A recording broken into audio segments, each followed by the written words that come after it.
This is Scott Loveridge with the North Central Regional Center for Rural Development, and we're pleased to be hosting this webinar on utility-scale wind energy development. Our speakers today are Eric Romich and Peggy Hall from The Ohio State University, joined by Wayne Beyea from Michigan State University. And if you've got some questions or comments as they move through their talk, we do have a chat box here. Please feel free to enter your comments and questions into the chat box. And with that, I'll turn it over to our presenters. Thank you, Scott. This is Eric Romich, Ohio State University Extension. I guess, first of all, thanks to Scott and the North Central Regional Center for Rural Development for supporting this project. It's been a great project, allowed us to really focus on a topic and collaborate across state lines. Real briefly, just to kind of get us started, wanted to look at the program agenda for today, and we're really tweaking a number of materials to try and fit within a half-hour or 40-minute time frame for this program. And we're going to start out by just providing an overview of the project that we undertook here with the NCRCRD, and then just a brief insight to some of the curriculum modules that we have. So we're going to look specifically at wind energy development as it relates to the business development aspects and why are we seeing wind development, where are we seeing wind development, what's driving it. We'll look at project siting issues and concerns, community outreach and engagement, and best practices towards conflict resolution. And then at the end, Wayne is going to kind of provide some next steps for those who may be interested to learn more. Wayne will show you how and where you can access the full gamut of curriculum materials that we've put together. So just to kind of get started, I always like to start off by kind of framing up the situation. And this is a quote from a journal article by David Bidwell, and really kind of speaks to the situation. Renewable energy, and I'm not going to read it word for word here, but in general is widely regarded as having environmentally advantageous characteristics and generally a good practice. Yet when we get to the implementation at the local level, it's often met with some resistance and some concerns. And in this article, they refer to that as green on green conflicts, essentially kind of pinning up global environmental interest against local interest, local preservation interest. Really, I had an opportunity to experience this on a much more localized level, but similar characteristics with a survey and a research study we were doing in Northwest Ohio, where we surveyed 700 households in a tri-county area, in an area that there was a 100-megawatt wind farm being developed, and 73% of the respondents in the tri-county area indicated that they either A, supported or strongly supported wind development. Now, when we filtered that down and looked at the actual respondents that were located within the development zone, so in the township where this would be built, that 73% dropped down to 48% that indicated they strongly supported or supported the development. So, similar findings there. But a real overview of the project. We had somewhat of a mixed methods approach. We utilized case studies, both existing case studies, and then we developed some case studies of our own. We had some focus groups, some one-on-one interviews with information-rich stakeholders, developers. We looked at public records, public testimony during the siting process of a number of wind farms, and worked with all these materials to develop these 3 curriculum modules that will provide extension educators some tools to work in their communities if wind development is something that's taking place. While we don't really have time to dive into the details of the case studies in today's session, I did want to kind of just real quickly show you the 4 communities that we analyzed. We looked at 2 wind farms in Michigan with the Greiten Wind Farm and the Lake Winds Energy Park, and then 2 in Ohio, Timber Roads 2 and the Blue Creek Wind Farm. So those materials, Wayne will show you how you can access more information on our findings there at the end of this program. But to kind of dive into it and give you a few slides related to the the business development aspect and kind of what's happening with wind energy development in the U.S., really kind of get to the heart of it in terms of why are we seeing more energy, wind energy, renewable energy? Well, the demand for energy is increasing, and that's been the trend for quite some time. In this chart, we kind of take a 30-year look back, and you can see that we've actually seen an 80% increase in global energy consumption between 1980 and 2010. That number growing from right around 283 quadrillion BTUs in 1980 to over 510 quadrillion BTUs in 2010. That number is projected to continue increasing. By 2035, they're forecasting we could see 770 quadrillion BTUs of energy consumed globally. Now in the U.S., this is especially critical issue when you look at just the 2010, looking at that 510 quadrillion BTUs, 97.5 quadrillion BTUs consumed right here in the U.S. So almost 1/5 of global energy in 2010 was consumed right here in the United States, and we support only 4% of the global population. So very critical issue here in the United States. This chart's illustrating the wind energy capacity. You can see both for the United States and globally, and as you can see, there's been steady increases for both over the last 16 years. The U.S. currently is second globally, just behind China in global wind capacity. And between 2002 and 2012, we've seen over 1,100% increase in wind additions and wind capacity, and now have over 60,000 megawatts of wind energy online. So, where are we seeing this development? This is a national wind resource map, and as you can see, in the purple and brown there in the plains, that's where the greatest wind resource is. And early wind farm development really strongly aligned with those states and areas such as Minnesota, Wyoming, Colorado, all the way down through Texas.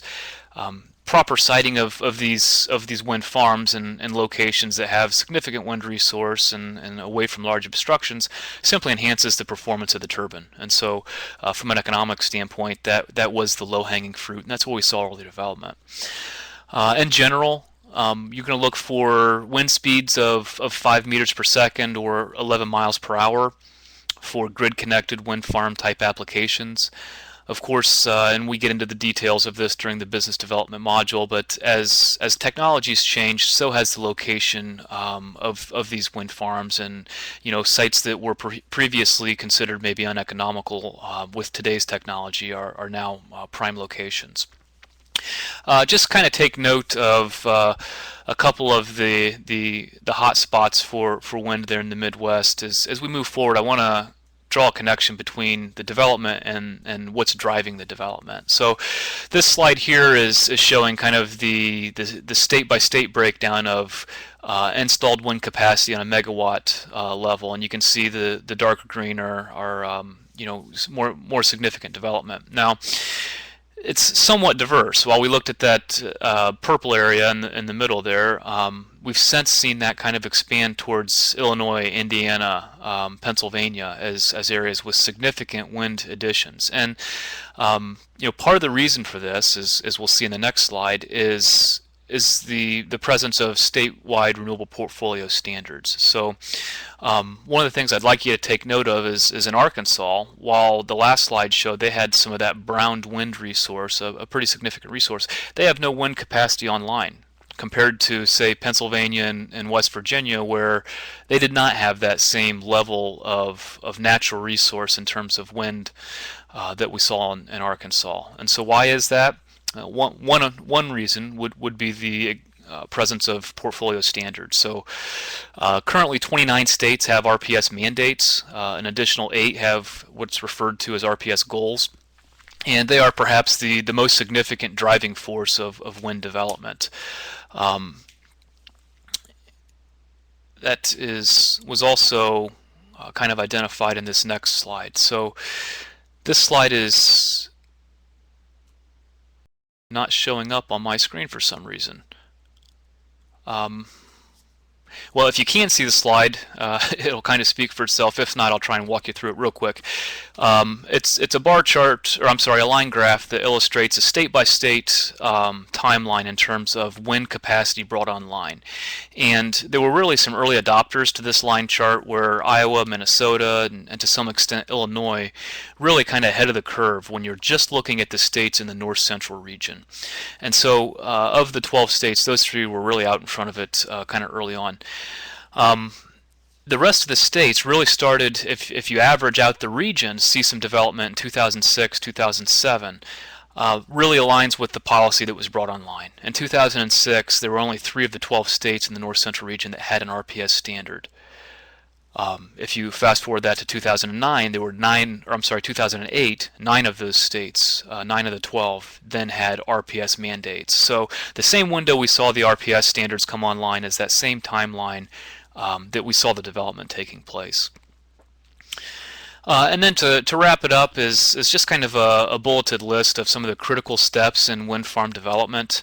Every project's going to be a little bit different depending on the location, the developer, and some of the local dynamics. But in general, this is a pretty standard timeline. And one thing I'd encourage extension educators to take note of is really, I mean, extension educators at a very basic level, I mean, we're entrenched in the community. We have the boots and brains on the ground, and when you start to hear whispers of landowners being approached to lease their property, lease their land for wind development, consider this timeline, because one of the things we found in the case studies that we had was these steps were pretty much acquired in a 4 to 6 year time frame. And so if you get out there early and you get in front of this, we have a significant opportunity to perform outreach and education related to wind development and help facilitate this process and work with the community to make informed decisions ultimately.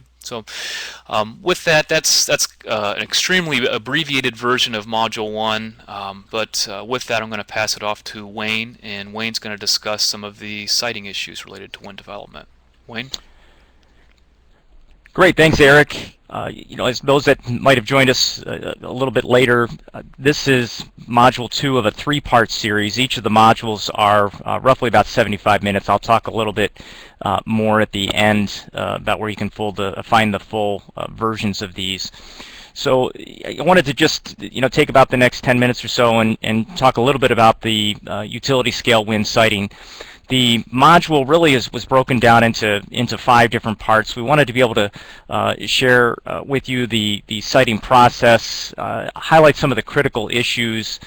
We did look at several case studies that Eric had identified and what some of the responses have been to those, and then what are some of the ways as educators and policy leaders at the local level we can begin to address some of these issues based on what we learned from the case studies and some of the best practices out there.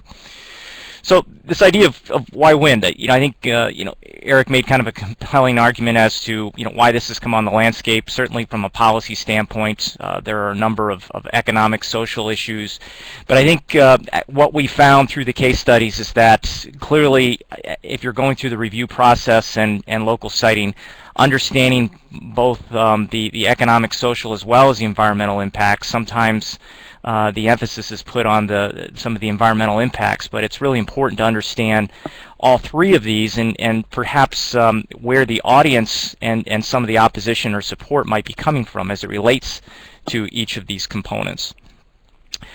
Just a little tongue-in-cheek here, wind is often looked at as the green solution, but as Eric had quoted, some of what's called the green-on-green opposition.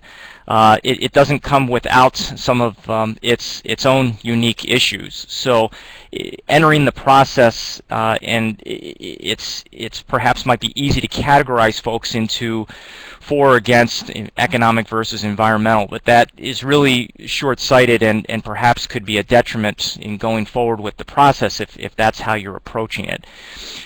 That being said, public attitudes have really shifted quite a bit. I mean, it may be a little bit difficult to read here, but in essence, wind energy roughly in Europe, based on a study that was in 2007 or so, wind energy basically had a 70% approval process, and fast forward about 5 years, 6 years in Michigan, in the United States, and now wind enjoys about the same level of public acceptance as our European counterparts. So it really has been a mindset change, and we'll talk about some of the reasons for that, both in the full module and to the extent that we can cover it here in our shortened version. In terms of some of the top issues, it's tough to break things down into simple black and white type things here, but generally speaking, those that are for the projects, what you see there on the left in terms of oftentimes issues that come out in support of these projects, it can supplement other sources. It's not going to pollute. Some really like the way the windmills appear on the landscape, and oftentimes you'll hear about national security issues, etc. On the other hand, the opposition, you often hear that, well, it's wind, it's intermittent, so we can't rely too heavily on it. Issues about how it impacts the scenery, certainly noise, bird and bat kill, mortality issues, and from an economic standpoint, it may not be as cost competitive with some of the other fossil fuel sources. So these are generally what you oftentimes, when we looked at the record at the local and state level, generally the issues could be framed into these broader categories. In terms of those specific issues for the site, I'm not going to go through all this list, and in the full version, we spend time going over each one of these siting issues and offering some recommendations on how they can be addressed and how they have been addressed in some other states. But I did want to just focus on a couple of these just to give you a sense of the scale and I guess depth of some of the issues. Size, turbine size, oftentimes comes up as an issue. It's very difficult from other site plan review proposals because in many instances it's the first time that residents have seen something to this extent, or they have not actually been under or within a landscape that has these on the scenery. So in some cases it's taken bus tours and a sense of the scale of the size. And I guess the one takeaway is that the size of the turbines continues to grow each year. The capacity continues to grow. So what seems ordinances and so forth that address height restrictions are really going to need to be reviewed on an annual basis because technology is moving very rapidly in this regard. The other issue that often comes up is around spacing. You know, how these are spaced and dotted along the landscape. So, common practice within the industry now is to have these at 7 rotor blades apart. Some research has suggested that maybe they could get as close as double to 1.5 times for efficiency. But nonetheless, generally these are spread out over the landscape and not on top of each other due to the turbulence and so forth, and to maximize the efficiency for each of the individual units. Noise, probably no discussion about siting can take place without the issue of noise coming up. Just to give you a sense, in this illustration about what are some common appliances that we're all familiar with, and how those decibels relate to wind farms and particularly the a utility scale type of tower. And you can see it varies based on the distance, and this is one reason setbacks are often part of the local regulatory environment, not only for safety issues but also for noise. Now, Eric gave an overview of some of the slides that, some of the case studies that we did in the respective states, and in the full presentation we actually get into detail. There was a focus group that we actually conducted in Gratiot County. We met with local officials, developers, a large group. 2 separate focus groups took place in Gratiot, and the reason that one in Gratiot County, Michigan, basically in the middle of the state, was that it's now the largest wind farm. It's been viewed as a a model for public participation. And so we wanted to learn from that a bit. And that's one of the reasons why we focused some attention there. It was actually in a American Planning Association report about a year or so ago, and it's gotten a lot of attention. So, but nonetheless, I think based on our case studies, what we found is that first of all, the level of engagement from the developer really is critical in terms of the outcome. We found that if there was a lot of upfront engagement, that certainly can lend itself to a different degree of acceptance and trust in the process. The type of regulatory review that takes place. And part of this is based on the fact that, like in Ohio, it's more of a state-led initiative, whereas in Michigan it's more locally led, and the public perception in that process becomes very important, and also the level of engagement from citizens in the process. For instance, in Gratiot, they had a grassroots 2-year effort that really was an educational component before any proposals came to the table. Public participation, I think I've touched on this, but early awareness and knowledge seems to be key. You know, although there's certainly no silver bullet from keeping one of these projects out of court, that's certainly an individual right from citizens and property owners. We did find, and Peggy will talk a little bit more about this, some of that early awareness and knowledge really has an effect on the level of conflict and that takes place within the community. So with that, I will turn it over to Peggy. Okay. Thank you, Wayne. That does segue very nicely into my module, which regards conflict resolution in the siting of large-scale wind energy projects. And I have to say that when I began, or even before I actually began the research for this module, I expected to find some good studies of formal conflict resolution techniques that have been utilized for these types of projects. But what I found instead was a huge body of social research regarding the opposition forces and what are those factors behind the conflict that often comes with a wind energy project. And so I want to tell you a little bit about that research. I do spend time in the extended webinar going into more detail about this social research. And the term that seems to be floating about out there is social gap, the social gap. And Eric alluded to this early on in his talk here today, but there's a lot of research that again supports that fact that there is high general support for renewable energy, but a very slow rate of deployment of those technologies that come with renewable energy, and also then a lot of community conflict around specific renewable energy projects. And this has been termed the social gap for renewable energy, and it applies definitely to wind energy.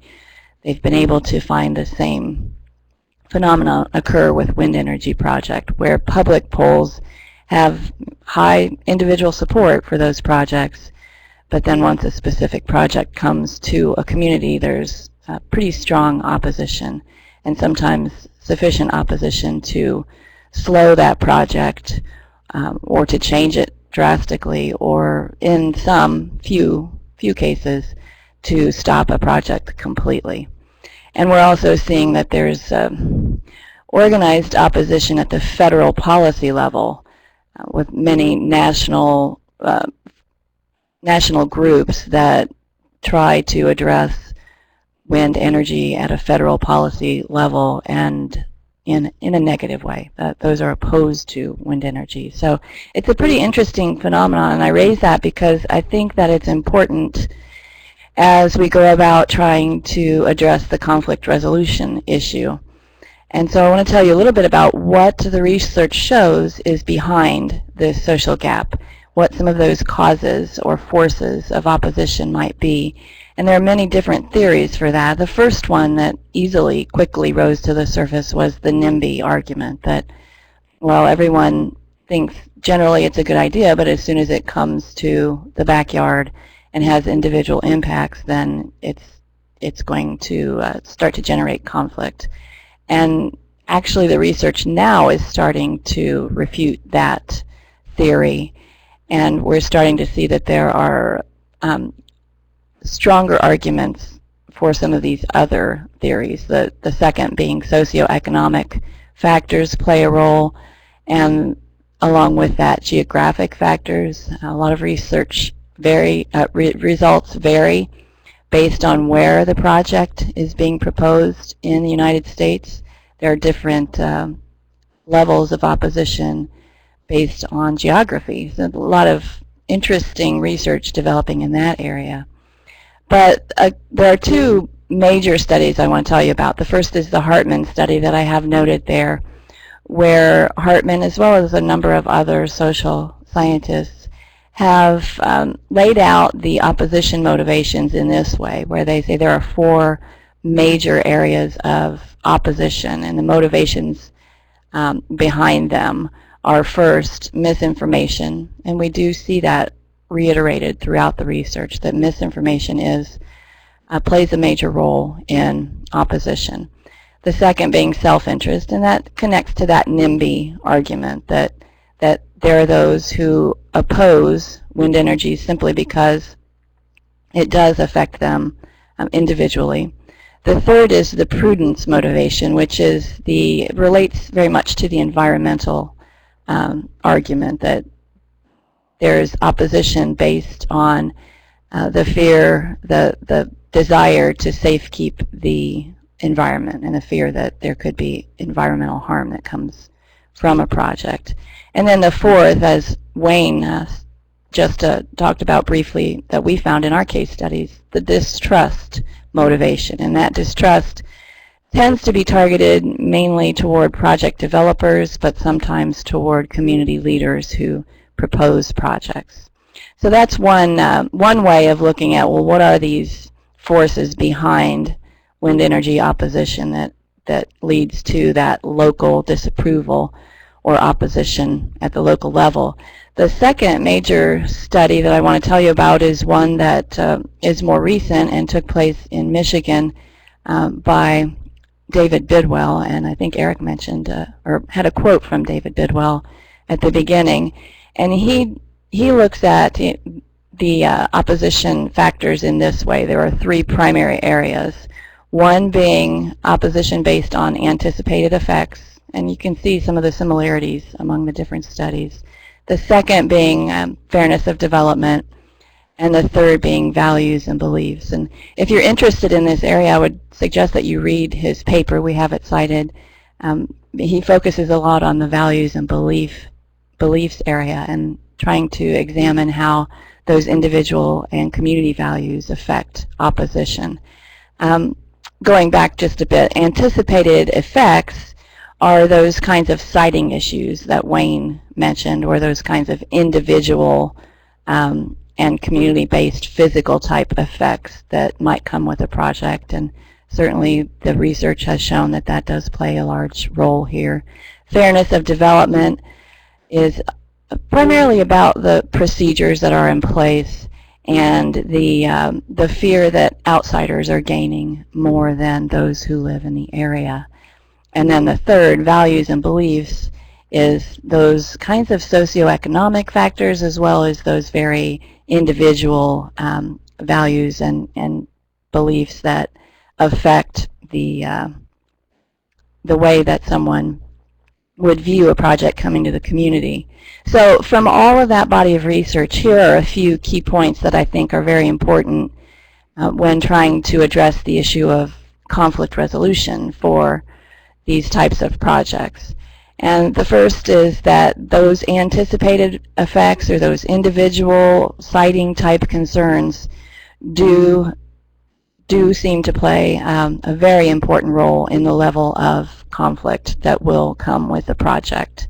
And so learning more about what those siting issues are, as we discuss in Wayne's module, is very important. Second is the distrust issue, and again, we found that to be the case in the case studies that we had, and I also found it throughout the research that distrust does play a very a strong role in generating conflict.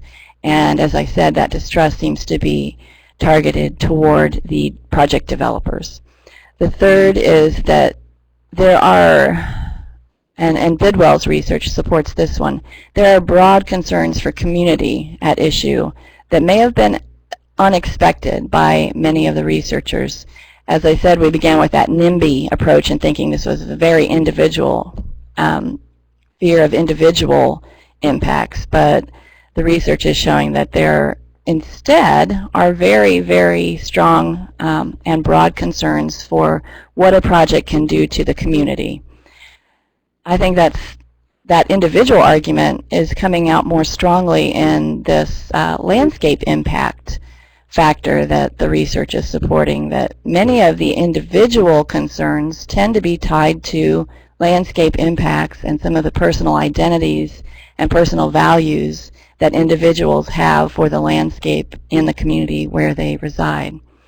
And then another point is that the green-on-green conflict that Eric mentioned, has been explained as an environmental versus environmental conflict, but some of the research is starting to show that that may not necessarily be the case, that it may instead be the more traditional environmental versus those who don't hold the strong environmental beliefs.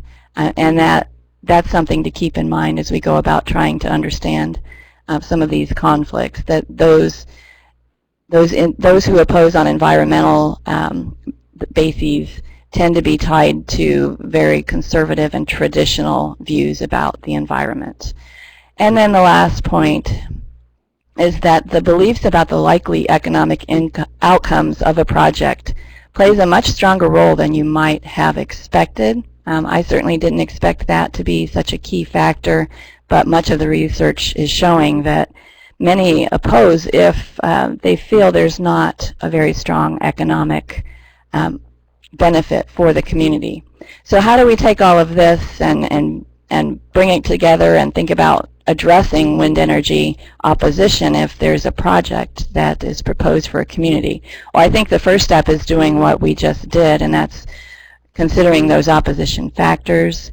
But the second, of course, would be education, and we would expect that levels of acceptance increase with increased knowledge, definite support, and in the research that shows that education does make a difference in how a community ultimately views a wind energy project.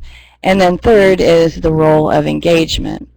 It's one thing to educate the community about wind energy or a specific project, but it's quite another to engage the community within the development of a wind energy plan or a wind energy project, and to engage with the intent to solve issues that are identified by the community, rather than to convert the opposition to a pro-wind energy stance. And along with engagement is this concept of collaborative problem solving. Now this is what I was able to find in many instances, a more informal conflict resolution approach to wind energy than I expected. That's what's happening out there. Collaborative problem solving, which would be bringing people together to try to sort out and solve the problems that they identify with the specific project. And that's a very informal conflict resolution approach. Just want to talk very quickly about some of the education strategies. Educating early is important, as I believe Wayne mentioned, and about wind energy generally, as well as on a specific project. And in fact, specific projects tend to go a little more smoothly if there has been that wind energy from a general perspective education that has already occurred out there. And so that's been a good strategy. Meetings on the specific project before it's a public hearing, time to approve type meeting, those tend to be very important education strategies, to have those meetings out there early and outside of that minimally required legal process. Education led by a coalition of project champions from the community is another effective strategy, as well as open houses with experts in attendance and in a very informal format that allows people to interact with experts on wind energy. Distributing academic research and studies is also an effective strategy according to the research. And then also another one that seems to have good impact on conflict is to provide tours of existing wind farms for community members to go and see for themselves what a project actually looks like and feels like and sounds like. Some of the engagement strategies that we recommend, first is the use of a community advisory panel, putting community members together to try to address problems. Some have even gone as far as involving a community advisory panel in the actual design and siting for a project. And Wayne mentioned the importance of engagement with the project developer, that issue of distrust. We have been able to find that kitchen table type meetings with landowners and residents by the project developer are very effective, as well as storefront type offices where people can go and talk to the developer staff, and get information or ask questions about the project. Additional studies for specific concerns that have been identified, and conducting those studies and making that information available is another effective engagement strategies, as well as a willingness to make project revisions, both generally and individually. So those are some of the strategies that I talk more about in the extended webinar. And as I said, those are much more informal than I expected to find. But we do need to think about the question of what happens if there is a very intense conflict that can't be resolved through some of these education and engagement strategies. And that's where we may need to go into a more formal environmental conflict resolution approach. And so it can be helpful to learn more about that type of approach. And that's a third-party assisted formal process that is going to ensure informed engagement of all of the stakeholders, and try through a very formal process to address issues and identify solutions to those issues. And I've not found many instances at all where this level of conflict resolution technique takes place. And so it's been an interesting process to find out what is happening out there in regards to conflict resolution, and to learn that it's the informal approaches that seem to be getting the job done. So I'll talk more about all of that in the extended webinar that we have, that Wayne will tell you about as far as how to access those webinars and the other materials. And you'll see here that I go into more detail on all of these points made in the last 10 minutes, although I think I took more time than I needed to. And so I will turn over to Eric or Wayne. I'm not sure actually who's up next.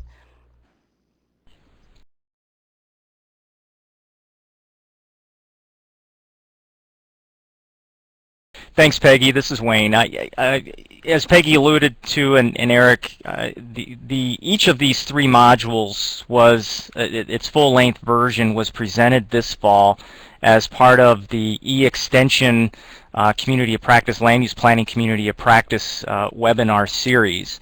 So if you want to learn more about each of these modules, they're roughly about 75 minutes in length. Each of these, I've given you the website here where those can be found.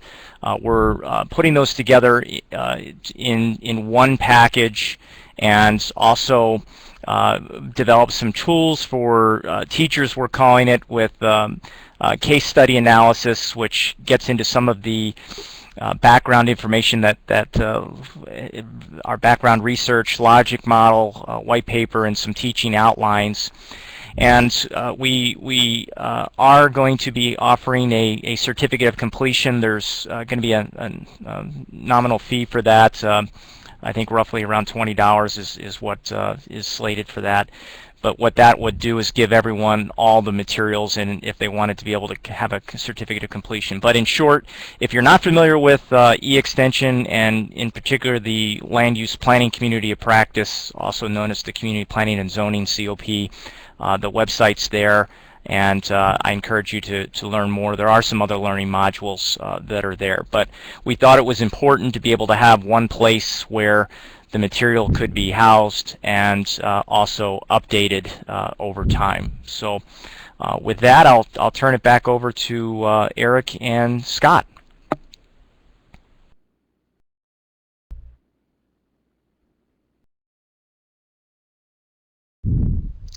Eric might be muted.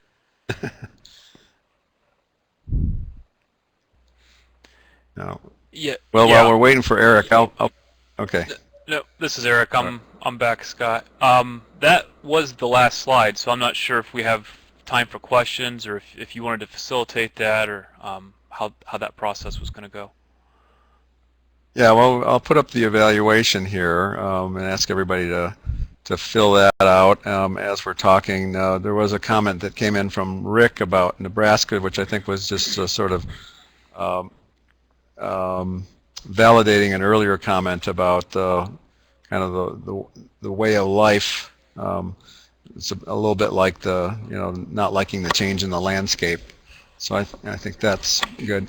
One of the questions that occurred to me as we're waiting to see if people want to chat in other comments or questions is what about some of these techniques I've heard about for mitigating some of the environmental impacts? Do those get built into sort of the local planning and zoning regulations? I'm thinking of like turning off the windmills at times of the year when there might be migrations happening, those sorts of things. I can address that. This is Peggy. Yes, there have been a number of those kinds of mitigation solutions that have arisen, and coming out of engagement and being able to identify the problems or the issues or concerns that people have, and that is one is the timing of the windmills or the turbines, and in Wayne's case study, one of the Michigan case studies, there was even a situation where, to address the flicker concern, the turbine would be shut down every day for just a very short period of time as it impacted one individual.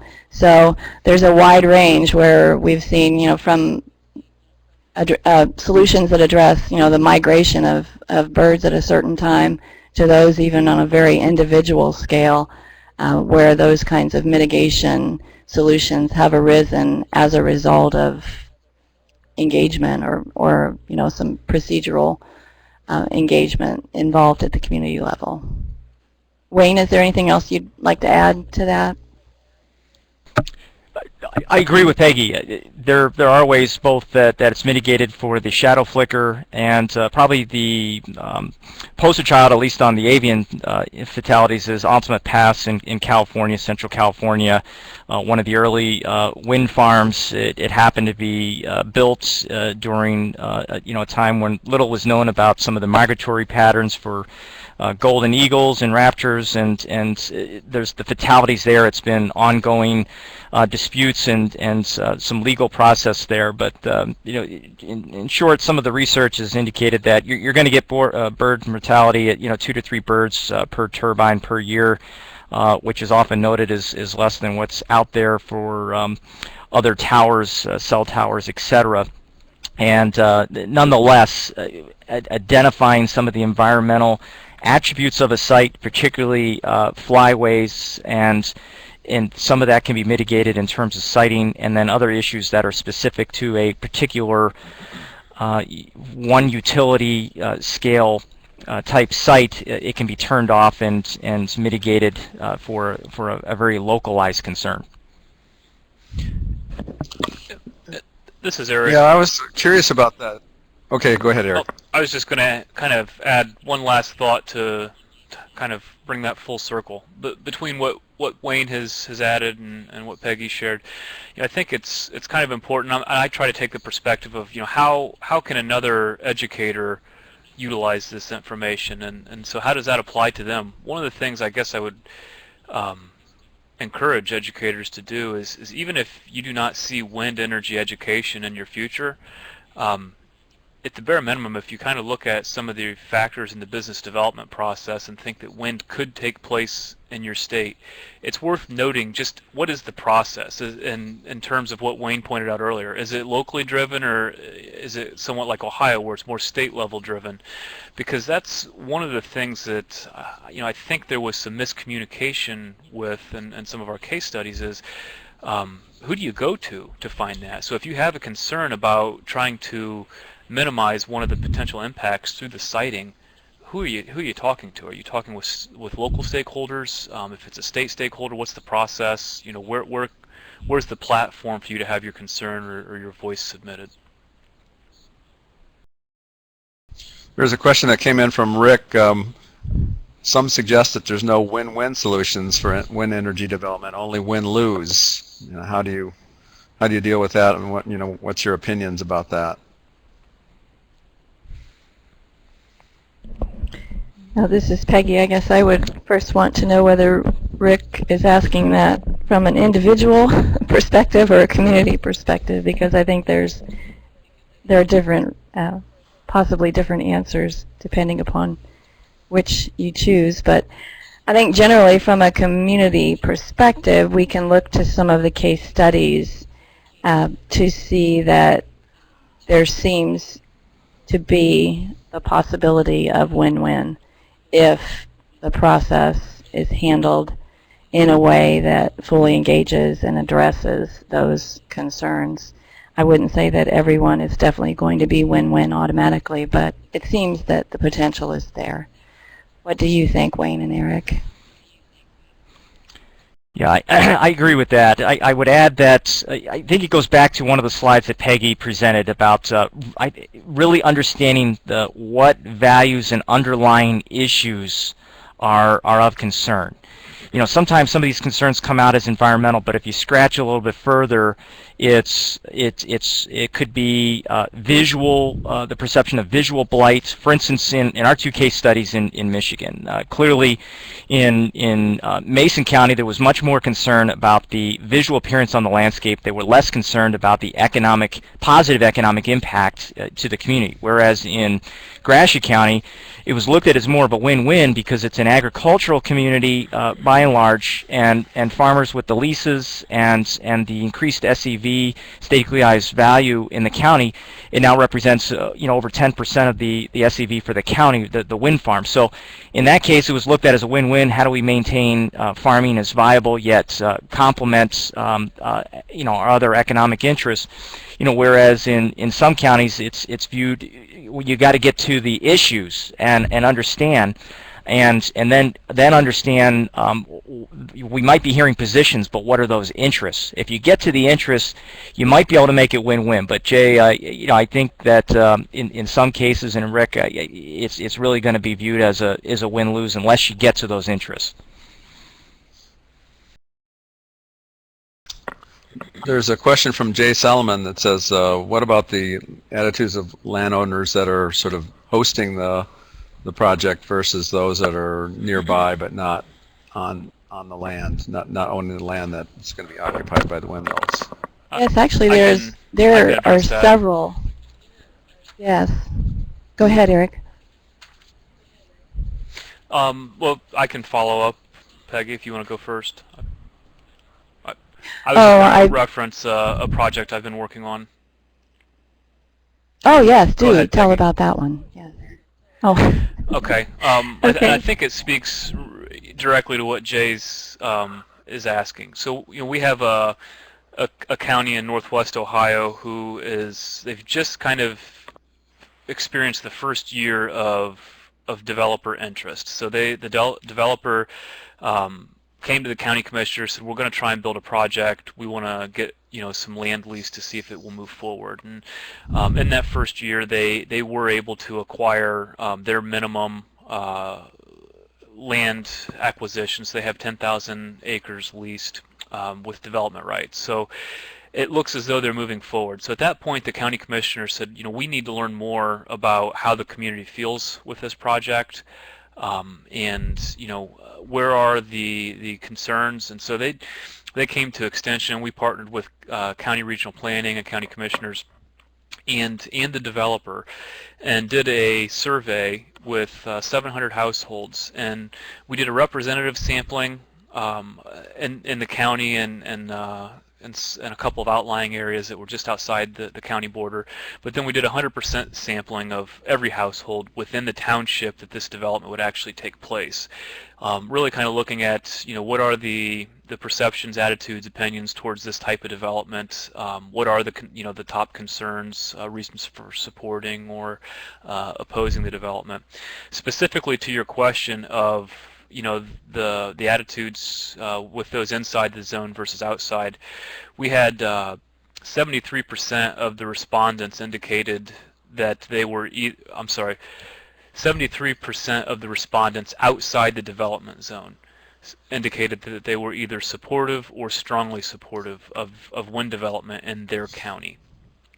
Ask that same question to the households in the development area, and it was only 48% that either supported or strongly supported. So there was a significant drop-off there, when you kind of filter the geographic location of the households in terms of that question. So, one of the other things that was very notable, I guess, and we're still kind of finalizing the data in that report. We were hoping to align that survey research with this project, but the timing and funding just didn't quite align just right. So we're still finalizing that report. But I do know that another notable number that came in was the amount of folks when asked, do the benefits outweigh the concerns of wind energy development, or do the concerns, in your opinion, outweigh the benefits of wind energy development? And 36% of the respondents came back as though they were unsure. And so to me, that's kind of highlighting an opportunity for Extension to kind of fill a knowledge gap with factual-based or research-based education. So just another note, I guess, from that study. And I'll be quiet now. Peggy, did you have something else to add? Well, there are similar studies that have been conducted around the country, and they're mixed results from those studies, looking at, does the level of opposition grow as you become geographically closer to the project? And there just seems to be a lot of variation in that. And I don't think we can safely say that, yes, it does, or no, it does not. The Texas study, the numbers were quite different than those that Eric just explained from our Ohio study. So some interesting research going on in that regard right now. Jay had another comment there. Basically, once the rumors start, it's too late to start educating. People have already kind of chosen sides. I would imagine that's what he's alluding to there. Any reactions to that?